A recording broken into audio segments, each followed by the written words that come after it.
కన్యారాశి. ఈ రాశి వారికి ఈరోజు కొంత కలిసి వస్తూ ఉంటుంది.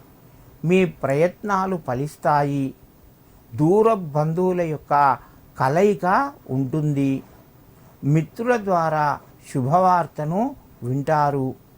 వ్యాపార రంగం లోపల ఉన్నవారికి ఈరోజు కొత్త వ్యాపార పెట్టుబడులకు సంబంధించినటువంటి విషయాలు వింటారు. ఈ సేల్స్ కానీ లేదా సేవారంగంలో ఉన్నవారికి ఈరోజు మంచిగా కలిసి వస్తుంది.